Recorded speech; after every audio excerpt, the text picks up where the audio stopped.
pouquinho mais do domínio mental. O domínio mental, gente, num momento como esse, ele é muito importante. Por quê? Porque o cérebro da gente, ele tem um jeitão de fazer as coisas acontecer, ele tem um jeitão de funcionar.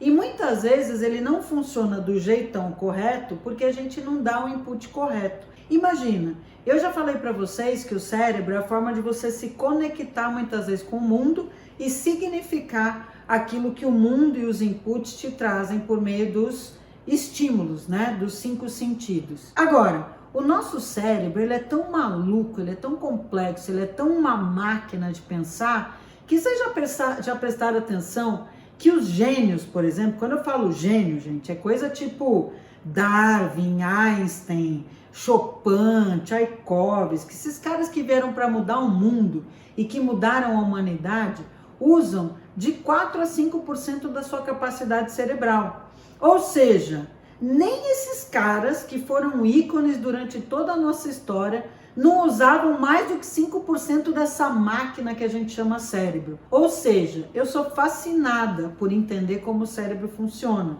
Ele coordena muito daquilo que a gente faz, né? Por quê? Porque essa caixinha maluca e cheia de sistemas aqui, conexões, ele que dá o tom para todo o corpo.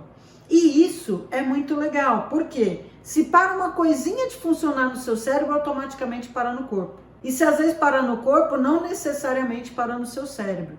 Esse cara que está aqui dentro, ele pode te ajudar muito, se você de repente fizer com que ele haja a favor de você e não contra você. O que acontece na maioria dos casos é que as pessoas estão tão mais conectadas com o mundo lá fora, com as pessoas, com o que vão dizer, com o que vão falar, com como que o outro vai ver, que ela não conecta o cérebro dela com ela. Então o cérebro dela, ele cria situações voltadas olhando para fora. E não traz esse poder de autoconhecimento e de olhar para dentro, entender e se entender, né? Às vezes eu falo, poxa, as pessoas às vezes não conseguem conhecer o próprio corpo, não conseguem parar e prestar atenção naquilo que está sentindo. Sentir o braço, sentir as mãos, sentir o tato de você pegando em algo, sentir como é que sua perna está, né, se movimentando. Por quê? O cérebro da gente, ele tem um jeitão muito legal de economizar energia. Então, até para preservação da espécie, o que o cérebro faz? Tudo aquilo que a gente repete muitas vezes, inúmeras vezes e numa frequência alta, ele automatiza. Eu costumo chamar isso de ligar a tecla play. Ou seja, você não para hoje para pensar como que você anda ou de que forma que você movimenta os seus braços. Então você não para pensar, levanta o joelho esquerdo, né? Inflexiona a perna, põe o pé para frente. Você não para, porque você já aprendeu a andar. E tudo aquilo que você aprende, ele simplesmente coloca no automático. Esse automático é muito bom para muitas coisas? Sim, porque ele faz com que o nosso cérebro economize energia, porque cada vez que você aprende coisas novas, você gasta energia. Isso é medido inclusive em quilowatts, ok? Cada aprendizado, cada conhecimento que você recebe, que se transforma no aprendizado, o cérebro gasta energia. Por isso que estudar cansa, ler cansa, aprender cansa. E é real isso. Isso dá para ser medido.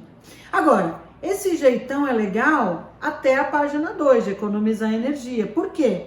Porque esse mesmo jeitão ele usa para todo o resto. Então vamos supor que você tem uma forma de lidar com o seu filho. Ou com qualquer relacionamento, com o pai, com o marido, namorado, namorada. Esse jeito, a partir do momento que você criou um jeito que o cérebro entende que você fez a primeira vez igual, a segunda vez igual, a terceira vez igual, a quarta vez você nem vai prestar mais atenção e você vai fazer isso no automático. E por que isso pode ser tão ruim pra gente, né? Do jeito que eu tô falando parece.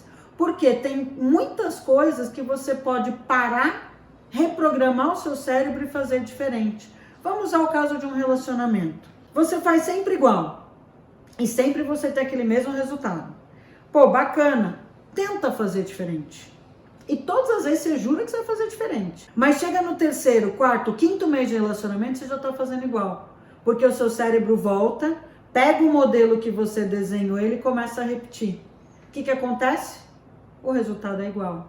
Tudo que você faz igual, o resultado é igual. Isso é matemática. Então, sempre que você tem a mesma conta, você chega no mesmo resultado. Então, nesse momento, onde você programa o seu cérebro, quer dizer, onde ele se programa automaticamente, o meu convite desse vídeo é para você fazer diferente. É para você tentar fazer diferente e reprogramar o cérebro de forma diferente. Tem várias ciências que estudam isso, uma programação neurolinguística, tem telepatia, tem hipnose, tem um monte de coisa que é muito legal e várias técnicas diferentes para você reorganizar seu cérebro e tentar ir quebrando pelo menos essas cadeias de modelos que te fazem mal. Óbvio que eu não estou falando para você, pare agora, começa, a entender como é que você anda, levanta o pé. Não, não é isso. Mas, poxa, para e pensa, se não tem algo na sua vida que vem se repetindo porque você faz igual, e que vem se repetindo e que te faz mal, e que de repente você nunca parou para pensar que é o modelo que o seu cérebro está usando, e ele se repete o tempo todo. Então eu trouxe aqui algumas dicas, porque o cérebro, ele precisa ter um jeitão de você conversar com esse cara, não é um jeito, qualquer coisa serve, porque qualquer coisa serve é o que você faz até hoje. Então, assim, eu tenho 3 dicas para que te ajude a reprogramar o seu cérebro. Óbvio que tudo isso vale a pena você estimular o cérebro também, gente? Porque jogo de memória, leitura, jogo de raciocínio, o cérebro da gente, eu não sei se vocês sabem, mas é um dos primeiros órgãos que começa a envelhecer no corpo humano. O nosso cérebro, ele começa a envelhecer e perder a capacidade neural dele aos 27 anos. Quando você chega no seu ápice de 27 anos, o cérebro já começa a envelhecer. Olha que ironia do destino, E é ele que a gente deixa coordenar toda a nossa vida. Ou seja, ele é um órgão. E esse, como todo órgão, ele precisa ser estimulado. Então não adianta nada você aprender uma coisa nova e não exercitar. É por isso que muitas vezes quando você tem um hábito que você quer mudar, você tem muita dificuldade. Tipo, eu vou começar exercício físico na segunda. Você faz uma vez, faz outra vez, na terça você já está cansado, na quarta você acha que não é, na quinta você está fazendo errado, na outra segunda você já não está fazendo mais nada. Por quê? Porque você tem que exercitar. E para virar um novo hábito, muitas vezes tem algumas literaturas que falam que tem que ser de 21 dias, outras de 28 dias, enfim, você vai encontrar o seu tempo. Eu acho que as literaturas, elas servem para você ter um termômetro, mas cada um de nós, por ser um ser único, tem um jeitão de mudar de hábito. Aposto que nessa mudança que a gente teve, você foi obrigado a mudar de hábito assim, mesmo sem querer muitas vezes, mas mudou, não mudou? Por quê? Porque foi numa outra condição, numa outra circunstância, Ou seja, imagina que você pode reprogramar o seu cérebro. Primeira dica é, use o tempo presente. Por que eu uso o tempo presente? Faça, leia, entenda, pense, use o tempo presente. Por quê? Porque o nosso cérebro, ele não sabe a diferença entre presente, passado e futuro. Se eu falar para você assim, por exemplo, agora pensa no cheiro da comidinha caseira da sua mãe. Você vai sentir, e vai ter gente que vai até assim, criar água na boca, porque você pensou e o seu cérebro lembrou daquela comidinha, ele reviveu aquela comidinha caseira da sua mãe, se foi uma coisa que te dá prazer, lógico. Você lembra e fala, ai que delícia, comida caseira da sua mãe. Mas a comida tá aqui? Não, a comida não tá aqui. Mas para o seu cérebro, ela tava, desculpa. Ou seja, o cérebro, ele não sabe que aquilo era passado. Então ele traz a sensação da comida caseira. Aproveitando esse conceito, além de não saber o que é presente, passado e futuro, o cérebro da gente não sabe o que é real e o que é virtual, o que não é real. Haja visto os games que a gente tem por aí. Haja visto quando você coloca aqueles óculos de realidade virtual, de montanha-russa, que você acredita que você está numa montanha-russa. Você grita. Por que você grita? Por que você sente frio na barriga? Porque para o cérebro, os estímulos que ele está recebendo, nos 5 sentidos, aquilo é real. Por isso que você grita. Então o cérebro, ele não sabe a diferença entre presente, passado e futuro, e ele também não sabe a diferença do que é real e do que não é real. Vocês podem ter várias literaturas, por exemplo, aquela literatura bem bacana do Segredo, ele te mostra como que você pode projetar aquilo que você quer por meio da reorganização do cérebro. Por quê? Porque o cérebro não sabe que você ainda não tem o carro que você quer. Mas se você for lá e fizer um movimento, entrar no carro, sentir o cheiro do carro, ver a cor do carro, sentir a textura do banco, para o seu cérebro aquilo é real. Então, para ele vai fazer sentido de realidade, porque ele não sabe que você não tem. Então, primeira dica é, use sempre o momento presente, né? Com verbos no imperativo. Segundo, o cérebro não sabe o que é real e que não é real. Então, por exemplo, se eu falar assim, olha, lembra do perfume daquele seu ex-marido, da sua ex-namorada, que você detestou, você vai sentir o perfume. E você vai falar, ai, credo, vai trazer uma reação corporal para ele. Por quê? Porque ele não sabe a diferença entre passado, futuro, real e irreal. E uma outra coisa que é muito legal quando você for trabalhar o seu cérebro é você se colocar na ação. Tipo, eu quero um carro. Eu vou fazer um bolo.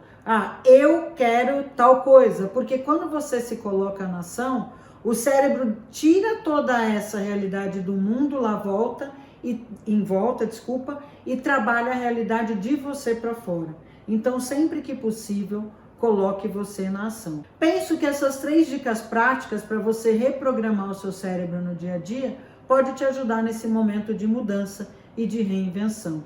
Faça uma reflexão, tente entender onde que você está no modus operandi aí, que você está nesse jeitão automático e que você não quer fazer mais, e pegue um exemplo do seu dia a dia, tipo, eu odeio varrer a casa, não gosto de varrer a casa, legal, e vai mostrando para o seu cérebro, eu sinto prazer em varrer a casa, varrer a casa pode ser legal, eu varri a casa quando eu era pequena, por isso eu acho que varrer a casa e manter as coisas organizadas é legais. Pega um exemplo, eu dei um exemplo besta, mas de dia a dia, que você queira mudar e faça a sua reprogramação mental. E vamos se reinventar aí, galera, porque muita coisa começa aqui. Para saber mais sobre esse assunto, eu selecionei de vários livros bons que tem por aí, um livro que eu gosto muito, que chama O Poder do Subconsciente. Então, #dica de leitura, desperte aí o seu poder mental.